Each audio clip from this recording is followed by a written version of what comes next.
Good morning to everybody. Boy, it's amazing how the first quarter of the year is almost here. So before I get going, I want you to ask yourself, are you happy with the production that you've turned in so far this year? Are you making the right decisions on the type of leads to buy? Are you following up with people to give them the opportunity to get back with you? Reason I say that, some agents call the people up one or two times, the door knock one or two times, they kind of throw the lead off to the side and they say it's a bad lead.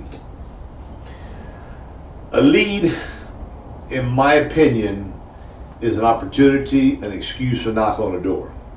We talked about this last week. That's considered inventory. And you must continue trying to get rid of your inventory, as if you're in the clothing business, to sell that shirt to recoup some of your money, to recoup that lead cost. So think about it. Are you doing that the right way? Now, you do all that stuff there. You go into a house, you dot your I's, you cross your T's, you get everything done, and the person buys from you. The sale's done.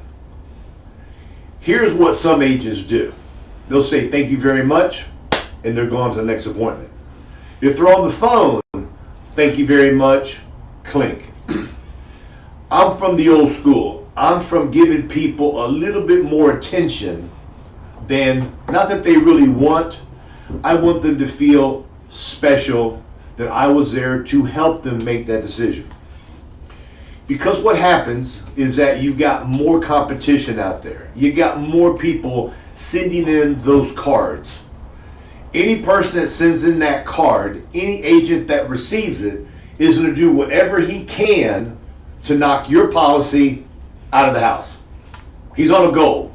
He wants to make his lead pay for itself, so he or she may do some trash talking about your carrier. Come on, Joe, nobody's going to do that there. You know what I'm saying? I got the greatest carrier. I've got Mutual of Omaha. I got Forces. I got Royal Neighbors. I got American Amicable. Everybody knows about them. Well, I'm gonna break your heart. People buy the policy because of you. The carrier, most of the time, is secondary. I went into a house years and years ago. The gentleman had bought a policy from me. Policy was Foresters. Bought Foresters from me a long, long time ago. I walk in the house thinking he wants to add to it. He doesn't have Foresters anymore. Okay? So I said, what happened? Well, I got this Colombian. His name was Frank. I said, Frank, this policy is costing you $4 a month more than the one I got you. This is the reason he changed. This is something you must listen to me, because this is something you must tap on when you're talking to a client. He canceled that policy. He brought out the old Foresters policy, okay, in the envelope that I had sent to him, okay, directly from the carrier, and the address said Canada. It said P.O. Box. I'm sorry, it said a P.O. Box from the United States, yet on the inside it said something about Canada. So I said, okay. I said, but tell me why. He says, well, the agent told me, why would you want to buy a policy from an insurance company that doesn't even have an address? They're sending it to a P.O. Box. That's not good. And secondly, this company's out of Canada. Why would you want to buy a Canadian product that has a P.O. Box with no address? They must be hiding something from you. The client took the bait, swallowed the hook. He switched to Colombian. $4 a month more. These are the things that help me see things differently when I'm visiting with a client. You don't want to tell the client everything, okay? Because you can oversell it and confuse them. So I took a soft step backwards and I started thinking, And I said, Frank, I said, this company's been in business, I believe it's since 1875, okay? I have a report card of all the carriers that we have, when they started, their AM best rating. Frank, it's one of my favorite carriers. He ended up going back because he trusted me, okay?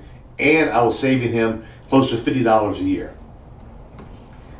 From that day forward, I started doing things a little bit differently. I'm gonna jump forward before the cool down and what I do. I have the policy sent to me now. Joe, why do you do that? That's going to cost you $225, $230, $250 to have it mailed to them. Well, to me, it's kind of like an insurance policy on the insurance policy that I sold.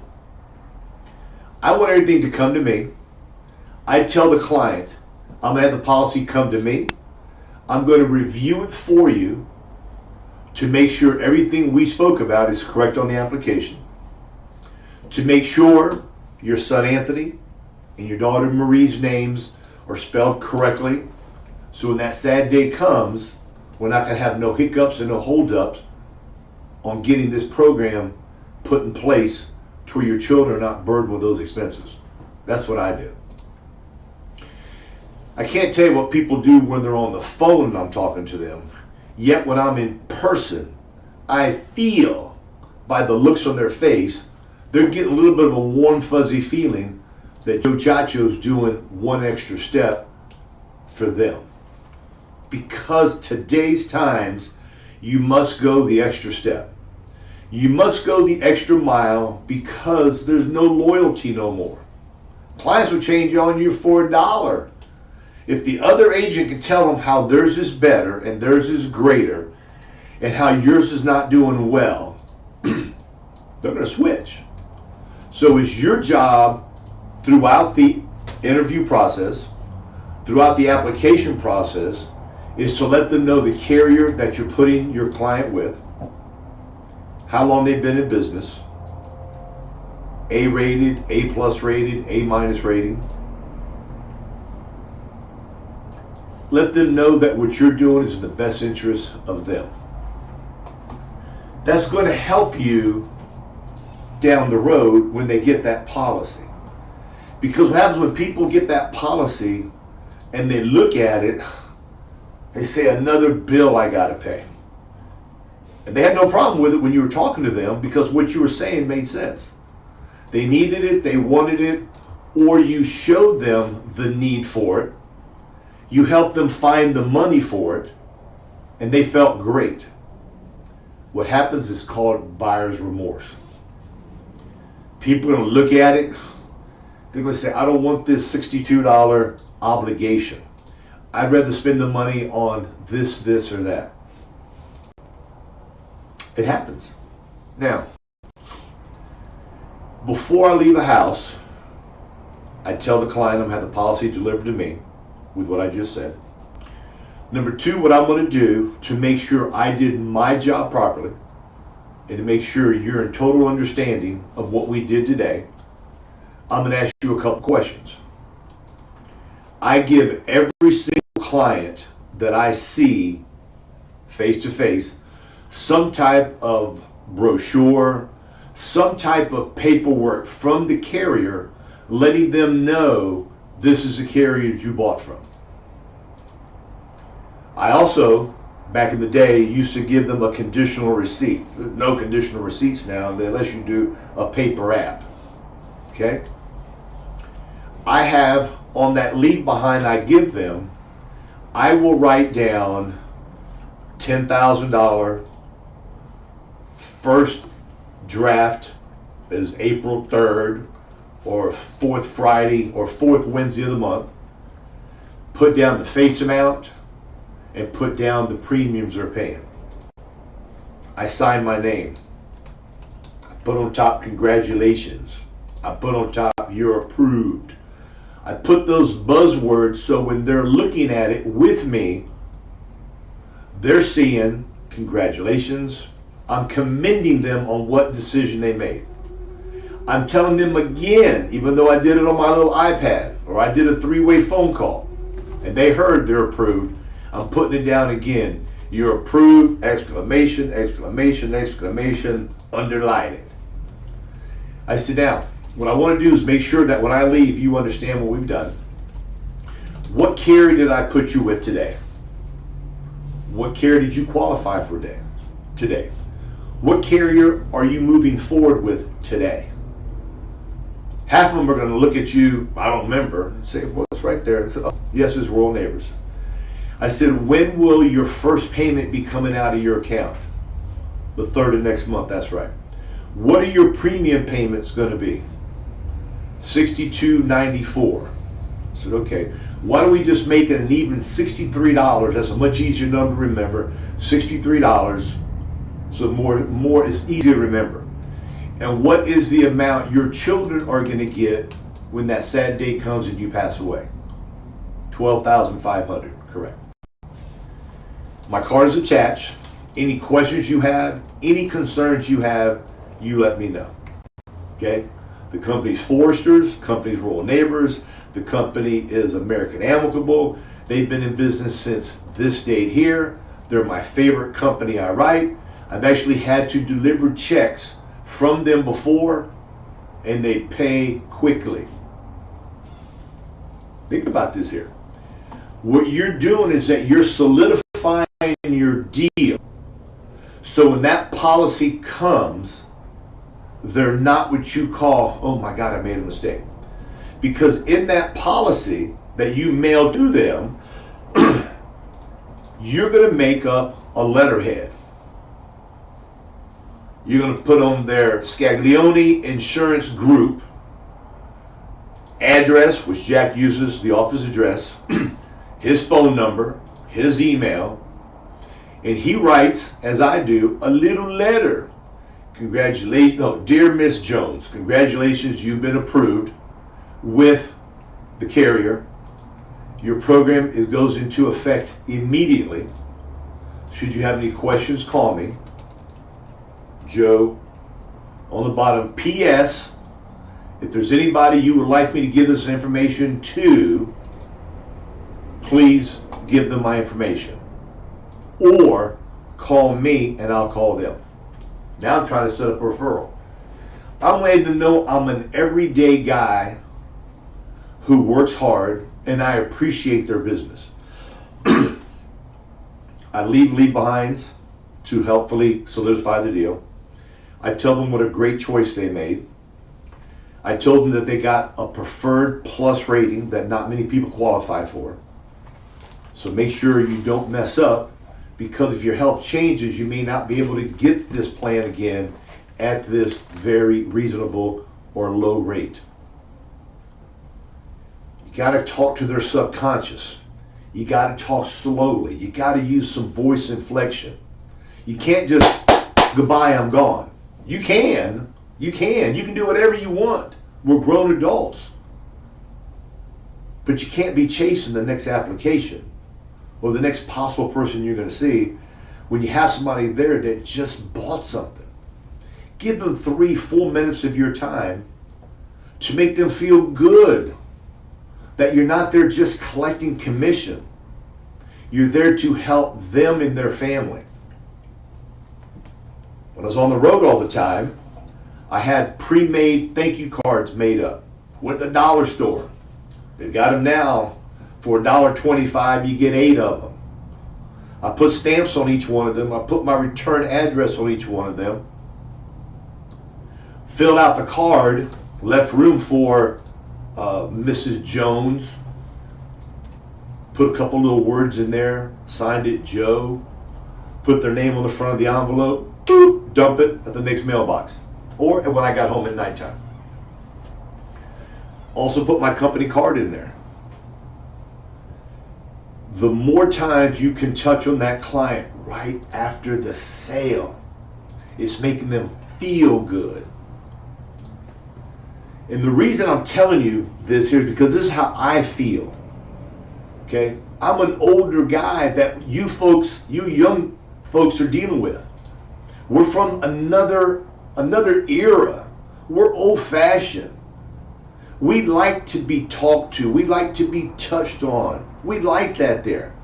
We like people to say thank you. You made a great choice. We like to have our ego boosted. I'm telling you. I've got a rental property. Spent a lot of money on a roof. The guy sends me a bill. I sent him a check. There was no, hey Joe, how you doing? I got your check. There's no, hey Joe, I got your check. I appreciate your business. Joe, if anything goes wrong, call me. Joe, if there's any issues at all, do not hesitate to give me a call. I'm here for you. If you need any more work, call me. It's not done no more, guys. It's not done no more. It's boop, done, on to the next one. Now, granted, I can't sit and take the roof off and give it back to him. Yet, I feel and I know we must go back to basics on being, not that you don't treat them nice, but try to be a little bit nicer, do something a little bit different than the other guy. Because the more nice things you do, the more stuff you give them, it turns an intangible sale of a policy that's going to go into a drawer into tangible because they're actually holding something from the company. Some agents have a bio made on them that they show the client with their family, their picture, their dog, all that stuff with them. Some agents print it out and give it to them at the end with a referral sheet. So it all depends on how far and deep you want to go. When you're at a house, button it up. Tell them what you discussed. Discuss with them what decision they made. And make sure you let them know that when this sad day comes, your son Anthony, your daughter Marie, your wife Francine will call me. And I'll take care of everything for them. You've got nothing to worry about. How hard is that to do? I guarantee you a lot of other agents don't do this stuff here because they're on to the next kill. Okay? You know, when you go hog hunting, Henry went hog hunting this weekend. Comes back and shows me the picture of this big old hog. Now, Henry didn't come back with his friend Danny, hang the hog up and say, I'll worry about cleaning that later. I'm going to go out and catch more. No. They caught one. They brought it back. Granted, you can leave it on your truck for hours.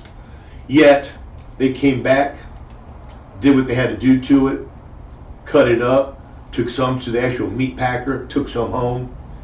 But they completed the kill. We're doing the same thing. It's not really called a kill, but yet you completed your sale to where everything is wrapped up. You put a nice little button on it to make the person feel that you appreciate what they did. Go the extra mile. Try a little bit harder. Send out thank you cards. Have the applications and the policies mailed to you. Put a little I love you in there. Send it to them. When I leave a house, I've got coffee cups I give away. They probably cost $1.50, $1.75 now. I've got no idea how much they cost now. When I was buying them, they were costing 90 cents or $1. So it shows you how long ago. And I've got a kazoo of them in my office. Give them something. Make them feel special, guys. Do things that other agents do not do to hopefully solidify the deal, so when the policy comes to them, they don't get buyer's remorse. And when another agent comes in, they don't switch. And the last thing I want to tell you to do, if you're in the house and you see another lead sitting there, I've seen them before when they're filled out, and they hadn't put in the mail yet. These people are called responders. There's one thing they saw in there, maybe two things they saw in there, and they're sending it off either for free information, a free gift, a free toy, whatever. You have no idea. Say to me, I take this here for my files because this is something you're not going to need to turn in anymore because I'm your insurance man. No matter what questions you have, you're going to call me. So the next time you get this paper in, see this paper here? Get it, tear it up, because you'll need nobody else to come see you, because I'm your guy. If something better comes out, I'll call you. If another program comes out that's less expensive, I'm going to call you. You and I have just joined as a team. And we're going to continue with this team, this teamship, this friendship for a long, long time. So with that said, guys, I appreciate your hard work. Think about some of the things that I discussed with you today. Hopefully you can put these into place, and hopefully you can prevent yourself a chargeback down the road. Take care, guys. Make it a great day. Bye-bye.